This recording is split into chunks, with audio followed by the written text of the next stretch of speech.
Maayong adlaw kinyong tanan mga ka-dear friends. Kumusta? Kininusab ang inyong ubos nga lagad nga si Papa Joe. Karong adlaw, lahi na sad nga istorya ang tagaan ta og pagtagad diri sa tuang YouTube channel, ang Dear Papa Joe Stories. Mga ka-dear friends, basin pa di ay og wa pa mo maka-subscribe. Ang inyong pag-subscribe, dako na kanang ikatabang nga mapalambo pa nato ug mapanindot pa nato ang atuang channel diri sa YouTube ug makahatag ta sa pagpadayon ug inspire sa to mga kaigsunan, pinaagi sa mga suwat nga tampo nga makahatag motivation usab sa to mga kaigsunan nga hangtod karon nangita pa og something nga mo push nila, ma-motivate sila, ma-inspire sila nga dili di ay ingana ra ang kinabuhi nila kung ilahang buhaton ang kutob sa mahimo nila nga nahimo sad sa uban. Sa mga nangita sa daan nga istorya, inyo sa na makaplagan sa Katabi with Ate Gems. I-subscribe o click na lang sad ang notification button para ma-notify mo sa mga repurpose na to ng mga content nga ato asang idalit dito. Kung kamo ginahan sa mo nga mapada sa inyo ang kaugalingong suwat, ipadala ka na sa papajoesuperb@gmail.com o i-check ninyo ang video description below para makuha ninyo ang saktong address o di na masaan. So karong adlaw atong tagaan og pagtagad ang suwat nga pinadaan ni Mina nga naguluhan og kaskas. Dili lang sa Dear Papa Joe Stories. Oh dear Papa Joe, tagapayo ng puso. Sa bawat kwento, ikaw ang sandalan ko. Sa pag-ibig, sa sakit, sa pangarap at saya, ikaw ang tinig ng bawat nag-iisa. May iniwang sugat, may bagong simula sa mga liham. Hinahanap ang pag-asa sa bawat kwento mong pinakikinggan. May aral at saya na hindi malilimutan.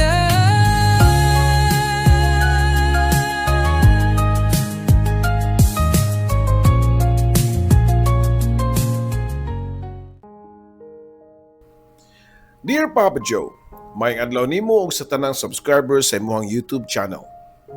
Tawagan lang ko sa pangan nga Mina, Minyo og dunanay duha ka mga anak. Ang akong istorya nagsugod niya itong panahon sa akong kabatanon kundiin lami pa kayo ang lingaw-lingaw. Sigurado ko nga nakadungog na mo sa pirming linya sa uban nga mag-enjoy samtang bata pa. 20 years old pa lang ko niadto unya way klarong trabaho kay lagi high school graduate raman ko. Maura ako ang nahuman. Wa pa ko kaabot anang K-12.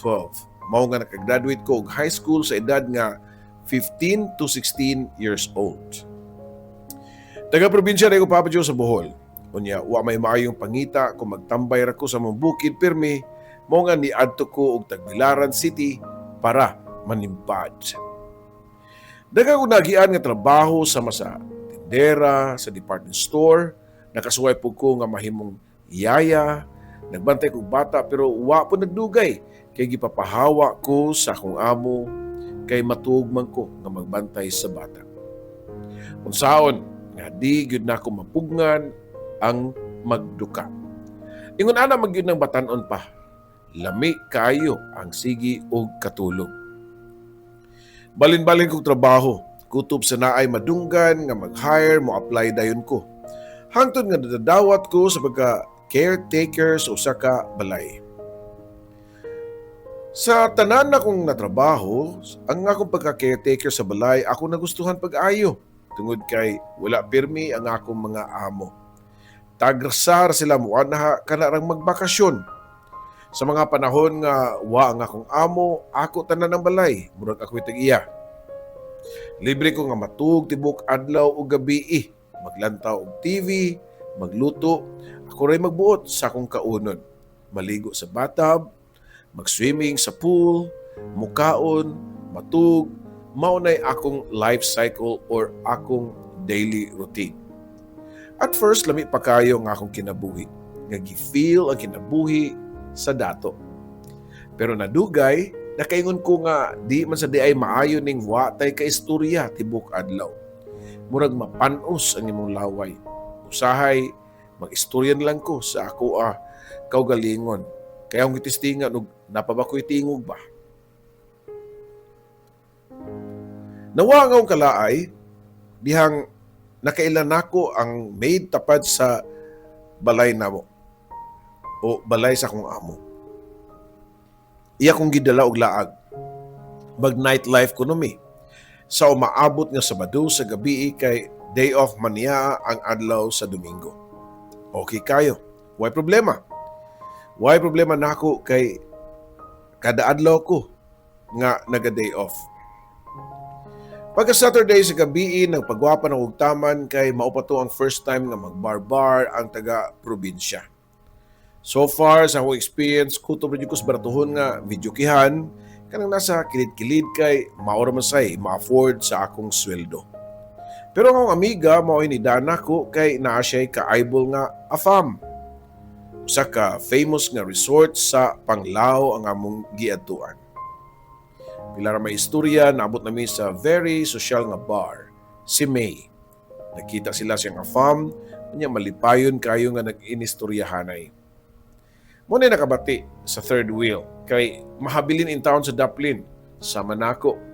Wa masayod ug mag-unsa ko. Para makabawi kang May, ni-offer ko og mga pagkaon bisan ug wa ko makaila ug unsa. Ingon man nga fam nga order all you want. So nag-order ko mga pagkaon ug drinks. Before ko mo-order, mangutana usa ko sa waiter kung lami ba or ang drinks di ba isog kaayo. Mutubag naman po ng mga waiters nga, okay na ma'am, mild ra. Mild ra gyud tinuod pero kung madaghanan na, makahubog man di ay.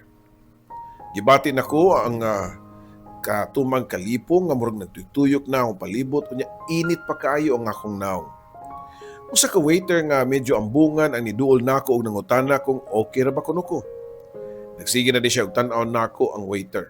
Kunya nakabantay nga nahubog nako. Asam di ka uli, ma'am. Padung naman ko out. Ihatod na lang di ka. Kinaman ko yung motor. Wala ko makahinumdum kung nisugot ba ko nga ihatod sa waiter or wala. Ang kunin ko nga medyo nalipong na ko niadto pero di pa kayo ko sobra kahubog. Nga kanang wa na'y kalibutan sa pangitabo. Niyagi pagani ko sa tungod ni May o siyang afam pero busy naman kayo si May kay wa na gani pakialam nako. Bisan og nakitaan ko niya nga nara siyang atubangan. Gitagbo ko sa waiter, sa dalan, sa unahan, sa hotel, o niya iya kong gipasakay. Naigo na ko sa espiritu sa ilimnom makahubog kay nigakus dayon ko sa hawak sa waiter. And take note, wa pa ko kaila sa iyang pangan ni atong higayuna. Butan naman po ng waiter, Papa Joe, kay gihatod ko niya sa address nga akong gihatag niya. Kung na-shock siya pagkakita niya sa balay. Inyuhan yung balay? Pangutana pa niya na ako. Sa ako ng stepmother, tubag ko pa. Dato di kay mo? Sige ma'am, muadto na ko. Okay naman ka kadiri. Makaya rin mo mga musud? Pangutana pa niya. Dili ra ba? Mor di na ko kalakaw paingon sa sud. Unsa ka kuguson ko nimo? Ay kadlok, wa akong daddy. Ug ang akong stepmother nagbakasyon. Giparkin pagtarong sa waiter ang iyang motor sa kilid unya way daghang pangutana iya kong gikugos. Dihang nablihan na nako ang gate. Gikugos ko sa lalaki hangtod nga nakaabot mi sa nakumpultahan sa entrance. Ninduta diri oy. Garahe pa lang gani. Dato gid siguro kay mo. Matod pa niya. Dili lagi mi dato. Akong stepmother ang dato. Aw, marugod gyapon. Asawa man siya sa mong papa. Sumurag ikaw na si tagiya diri. Nisamot ang paghanga sa waiter diyang nakasud na mi sa balay. Mura siya nakasud sa langit nga may nampingon kaayo ang mga lakang kay mahadlok nga makabuak. Kalma lang uy. Dali, adto ta sa pool na mag-swimming ta para mawain mong anxiety. Nako pa. Dayong bitad siyang kamot unya gidala nako siya sa swimming pool. Unsa may akong isuot? Pangutana pa niya. Ubuan ng t-shirt ni mo, kasunis ni mo. Good. Naman ka kay brief. Tubag ko pa, samtang ako naghukas na pug ko sa akong sinina. Lahi ra gyud ning maghari ang espiritu sa bino kay mowa ang imong kauwaw. Mubaga ang imong naong. Mao na nitabo nako niya tong tungura. Aggressive na kay ko sa waiter bisan og kadto pa nako naila-ila. Wala nako na unconscious sa kahubog. Wa ko gipugos, meaning 101% nagpaubaya ko sa stranger o estranghero nga lalaki. In short, gitugyan nako kung pagpababay ngadto sa waiter. First time to nako sa nilapaay sa leyon og karnero. Mao nga di makatuo ang waiter nga sayon ra kay na og gihatag ang akong pagkaputli ngadto niya. Nabuntagan mi kilid sa swimming pool o pagsidlak sa adlaw mao pay pagmatas lalaki. Nangay siya pasaylo nako. Pero ingon ko nga di na kinahanglan kay wa siya sala. Nagkatawanan na lamin duha. Kay diha pa mi nakahinumdum nga wa pa mi nagkaila sa amoang complete name. Nagilaila min duha. Siya si Liam. Akong gi-interview si Liam ug dito ni samot akong bilib niya kay honest siya. Pobre ra kuno siya og kagikan sa bukirang bahin susa sa mga lungsod sa Bohol. Nakonsensya ko sa kung papamakak ang Liam. Bisan pa tinuod nga na ako'y rason kay nakainom ko kagabi pero buutan na kay si Liam. Honest o inosente. Liam, namakak ra ba ko nimo gabi Dili ko tag-iya diri oy. Caretaker ako. Sorry. Nako pa, dalampak yun. Nagkatawa na lang si Liam nako. Okay ra oy. Gabi pa masago nagduda pero wa na lang ko ni palag. Salamat sa pagsabot ha. By the way, Liam, wa man ka kay duty ron. Dili lang sa tamagtambay. May na lang sab nga makasuway tag kitang mga pobre o kinabuhing dato. Once in a blue moon na gyud ni. Bas hindi na ta kasud og ingani nga balay next time. Niso ko si Liam nga magtambay mi og usa ka adlaw didto. And during ana nga time, amok ta higayon nga kamiran duha. Wa gyud nalikay nga nausban pa sa makadaghan ang nahitubong paglinapaay sa leyon ug karnero.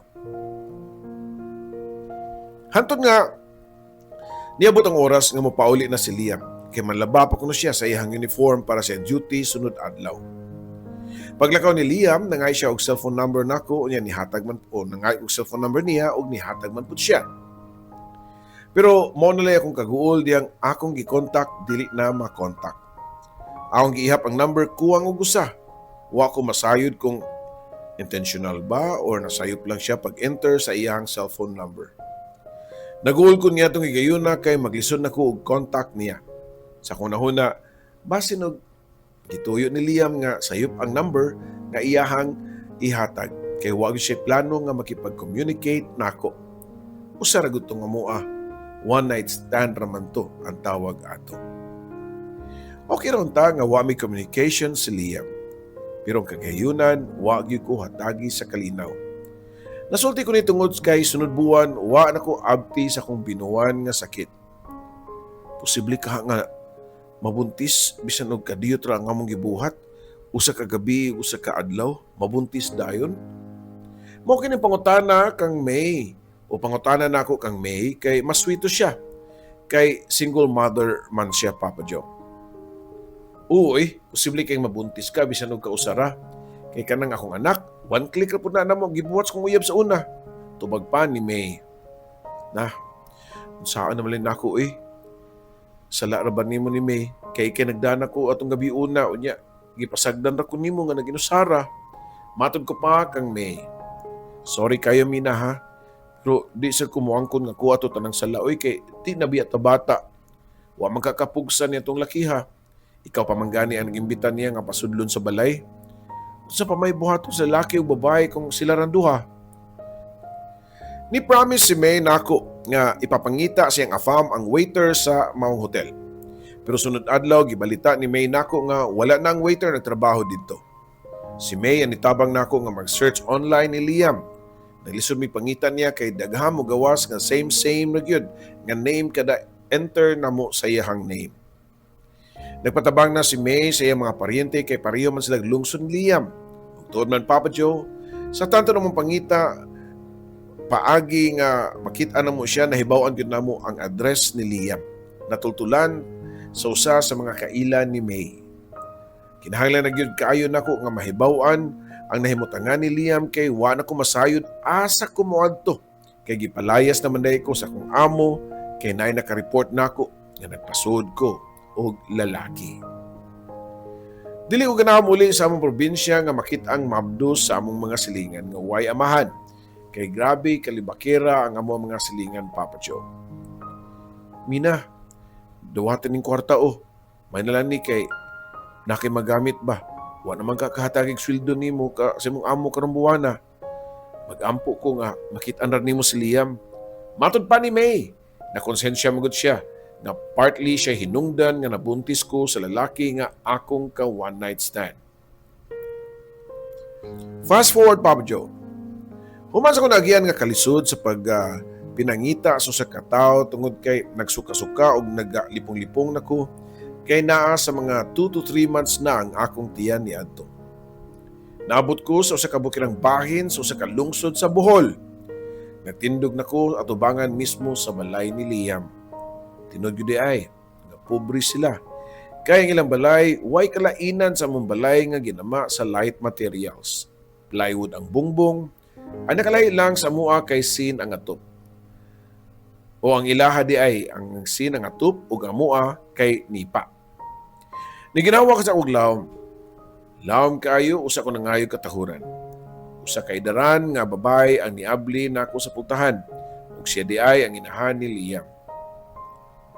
Paabutan lang sa kadyot day ha, kay nagkaos pagtubig si Liam. Lisod magud ang tubig diri sa bukid. Adto ra kutob ibabaw ang agas. May raman iyang inahan, samtang nagpaabot ko, gamay nila gyud kuwang matintal na kong sulti sa iyang inahan nga mabdos ko. Wa madugay nabot na si Liam. Nigawas ko sa balay kay ako siyang gitagbo. Di sa mo itong pagkangangan niya diyan nakita-an ako yung lawas nga naggawas ang pipila ka mga muscles nga naghukas ra siya samtang nagpasan sa iyang abaga sa usa ka container nga tubig. Pagkakita ni Liam nako, hapit niya mabuhii ang gipasan niyang tubig. Naglingi-lingi usa siya sa palibot dayon pangutanan nako ug nagunsa ko sa ilaha. Kami naman duha sa ilang tugkaran mao nga gitubag na lang nako siya og diretso nga wa nay intro-intro. Mabdos ko. Mag 2 to 3 months na.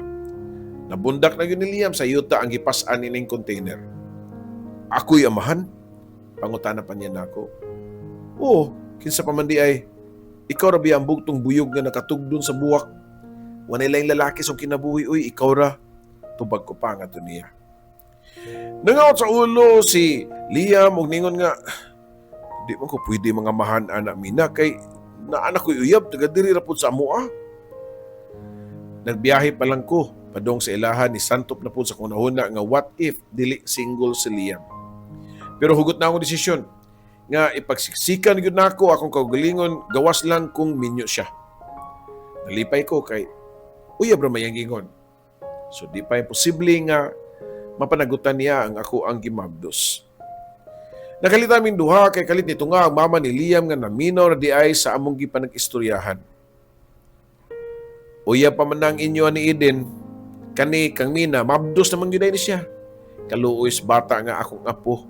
Ug di ni mo tubagon imong sala nga to niya, matud pa sa mama ni Liam.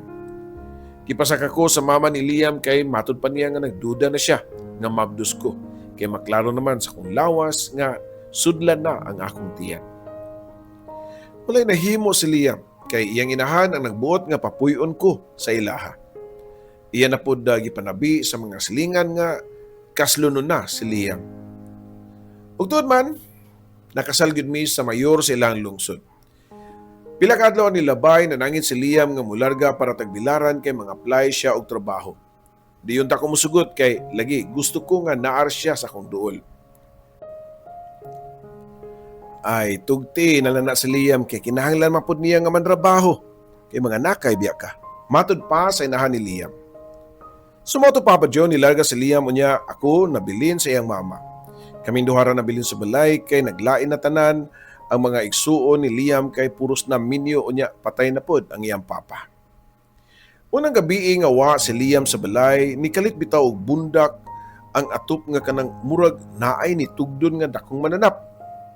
Dali nga nisud si mama sa mong kwarto ug nagdasya sa blana ug gihapla sa tibuok na kong lawas.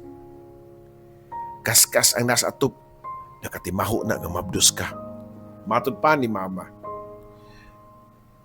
Nakadungog na ko ang kaskas, Papa Joe, sa among lugar. Pero wa ko mutuwa na, kay wa pa mami nakasuway nga gikaskas sa amuha. Dugay-dugay gyud nga naundang ang kaskas sa mga atop, ang maong ungo. Mura yung kini og kanang nagwild ibabaw sa atop. Usahay, mahilom, abi na wala na pero mubalik pa. Unya, kalitan na pud og sakdap ang among atop. Nangisog na si mama. Iyang isyagitan ang kaskas. Hoy, kaskas! Ay pangunay ha, og silingan, kailan ra ko nimo? Pero nisamot pagkasuko ang kaskas. Nagdagandagan ibabaw dito sa atop. Nisinggit na sad si mama. Ni araba ko'y bagakay diri. Basin matusok jud ka ni ron. Nahilom og galit sa ibabaw. Nahadlok nga matusukan og bagakay. Ang tinuod, wag yung may bagakay. Gisulti lang to ni mama para mahadlok ang kaskas.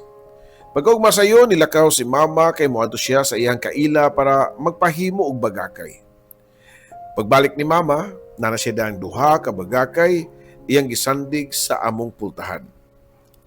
Tungod kay naman may bagakay, murag nahadlok na siguro ang kaskas kay musakdop kalit sa mga atop pero di na magdugay. Mahadlok siguro siya nga matusok ug matod pa sa inahan ni Liam. Kinsa kaha ng kaskas mano? Tinuti mong giingon nga kailar ka na niya? Pangutana ko pa. Nangupaw sa mama o niya nitubag nga, hay, di yung tako musulti ni mo ani, kay basin og makaapikto ni sa mong pagmabdos, pero kinahanglan nga makaila ka sa kaskas para makalikay ka na niya. Ha? Kisama din na siya ma? Pangutana ko pa. Akong duda, si Eden, ang uyab, kanhin ni Liam. Nasakitan siguro na siya, di makadawat nga giilog ni mo si Liam niya. Mahirap po, oy. Wag ko nakauyon na niya. Di ko gusto nga masagulan og dugo sa ungo ang akong mga apo. Mga pagkaibahan ako nga mabdos ka, gipakasal dayon tamong duha para di na makagukod si Eden.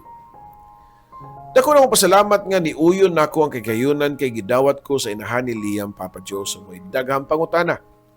Tagsara maka-timing ugangan nga mapinanggaon. Pinangga kay ko sa iyang mama ni Liam. Iya kong gipasidadan nga di na mo gawa sa balay basta mo lapas na og alas 6 sa gabi. Pero di man po pwede nga di ko mutabang sa inahan ni Liam mo nga adlawan ko magkaos og tubig kay tuwa para ba sa layo ang gripo nga naay agas sa tubig.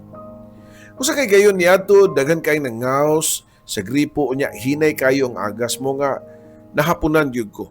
Duha ra ka galon ang akong dalang tubig pero bugat na pud kay gawas nga dako na kong tiyan, bugat man pud madugay og alsa ang duha ka galon ra. Padung sa mong balay, muagi sa kawayanan nga hilom kaayo o niya ngiob pa kaayo. Kay masampungan ang adlaw sa labong kay nga mga dahon sa kawayan. Natinga ako kay nay babae nga nagsunod na ako. Nakailan ako niya nga siya si Eden. Bisan nagwa pa mi, nagila-ila.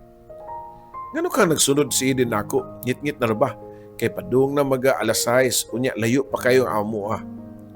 Halos mudagan ako sa kahadlok. Naglibog ko sa akong buhaton, ang tubig ba, akong unahon o ang akong tiyan. Nakunaw na ako nga ibilin ang tubig sa daan pero masayangan po ko. Kay ako biya itong hinaguan, Papa Joe. Bahala na. Nidagan ko kutob sa kong mahimo, bit-bit ang mga galon sa tubig pero paglingi na ako, nidagan po si Eden. Isundan yun ko niya. Dautan yun siya tuyo na ako.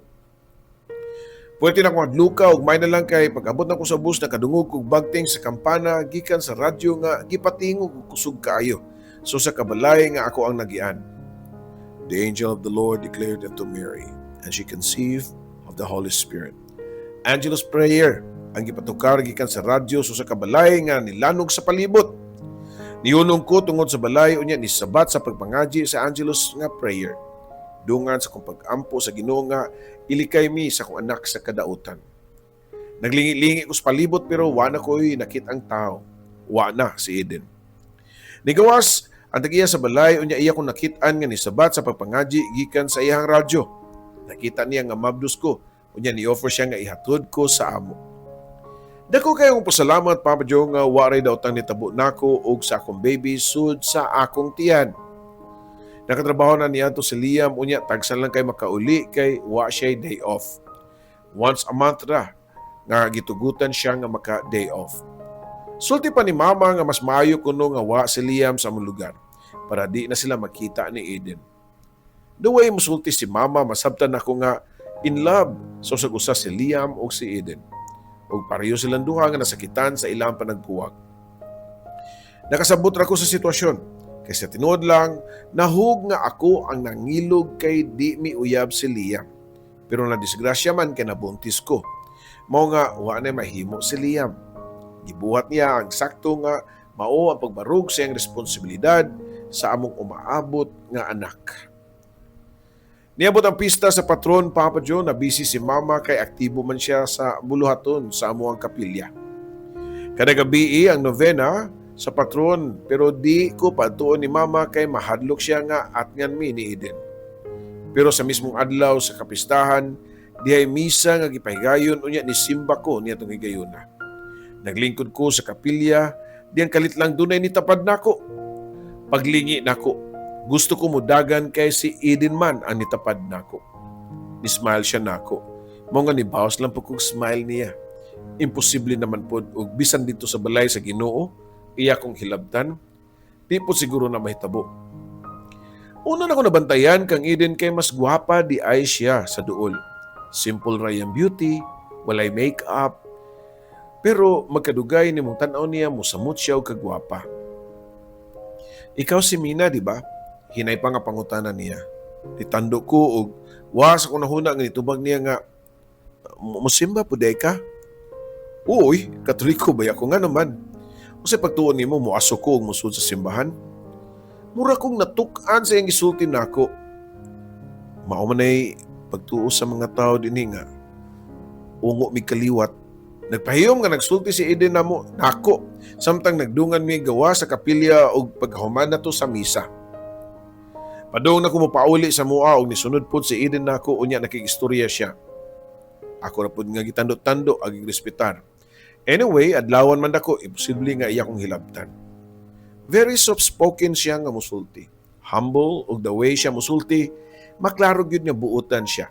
Mao siguro nay usa sa mga rason nga nagustuhan siya ni Liam. Di ko mutuo nga siya ang kaskas. Nga masakdupan sa mong atop kada gabi.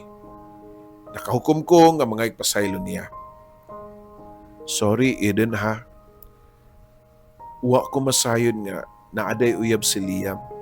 Matod ko pa niya. Ayaw na lang nagunaw na naka-move on ako. Okay ra. Ang pingilan na imong gimabdos. Tubag pa ni Eden. Dungan siya pagtapion, siyang pad, diri sa akong tiyan. Gihatod pa ko niya tungod sa mong balay. Ako siyang gipasulod pero dili lang kuno siya.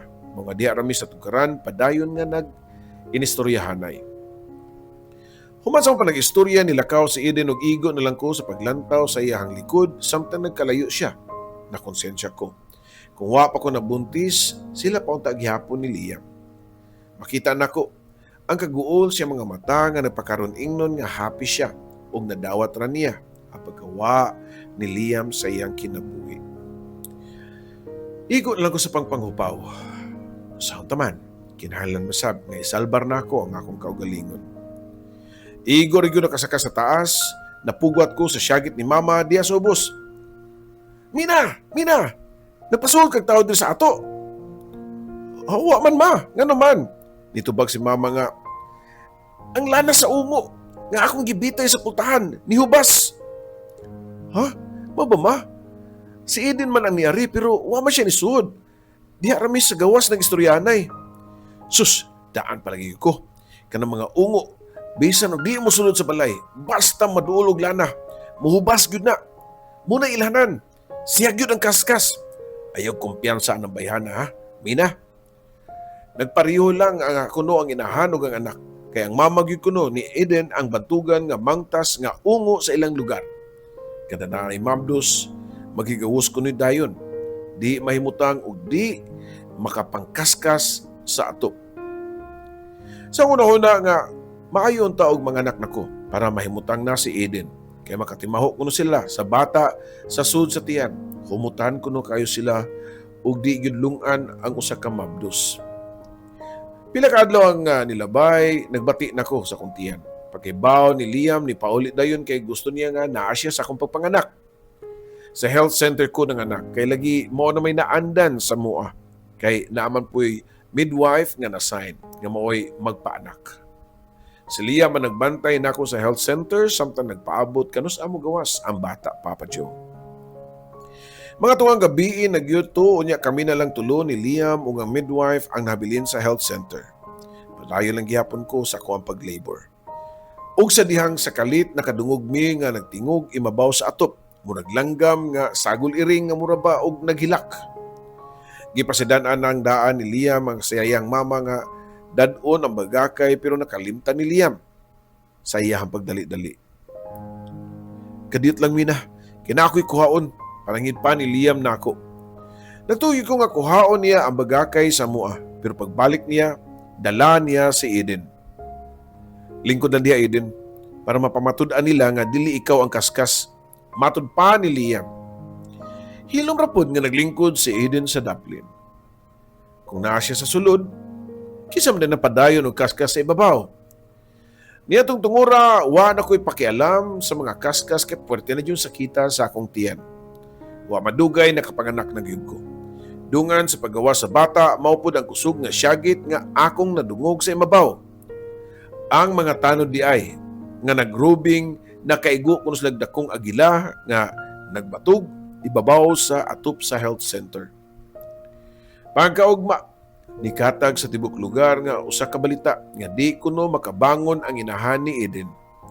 Sulti-sulti pa sa mga silingan nga aduna kuno'y samad sa baga ang inahan ni Eden.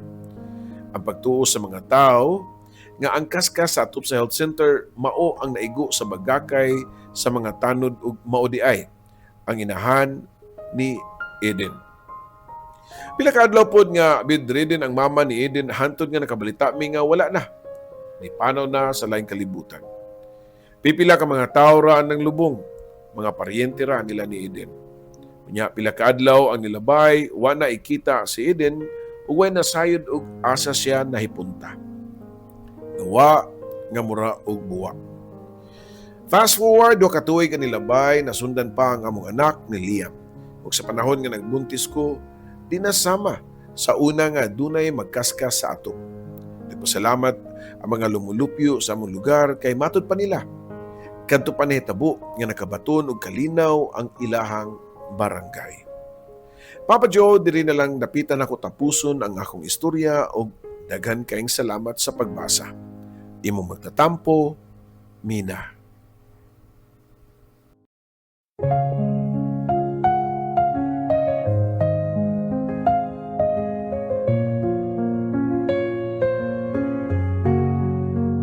Sa bawat liham na aking sinulat, puno ng lungkot, saya at pangarap. Sa radyo mong tahanan ng kwento, Papa Joe, ikaw ang aming kakampi sa mundo. May luhang pumapatak, may ngiting bumabalik sa tinig mong kay lambing. Kami iyong pinapahid. O dear Papa Joe, tagapayo ng puso.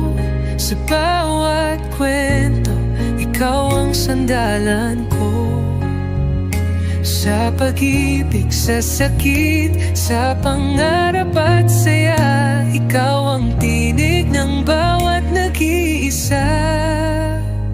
May iniwang sugat, may bagong simula sa mga liham.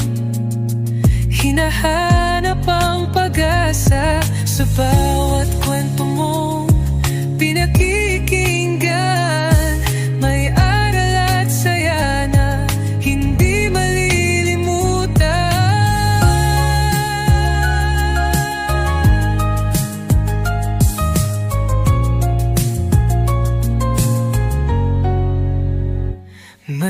iniwang sugat, may bagong simula. Sa mga liham, hinahanap ang pag-asa. Sa bawat kwento mong pinakikinggan, may aral at saya na hindi malilimutan. May luhang pumapatak, may nginting bumabalik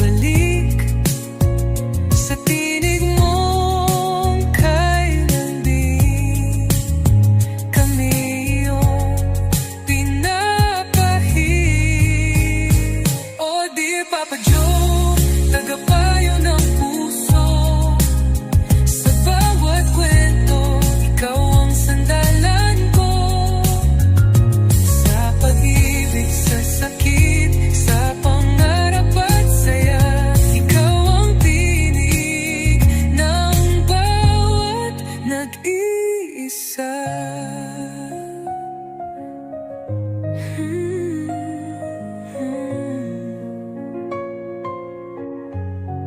Sa alon ng radyo, tinig mong gabay, nagbibigay pag-asa sa bawat buhay. Kahit saan man kami dalhin ng mundo, ikaw ang kaibigang laging nandyan, Papa Joe. Oh dear Papa Joe, aming kaibigan, salamat sa kwento mong walang katapusan.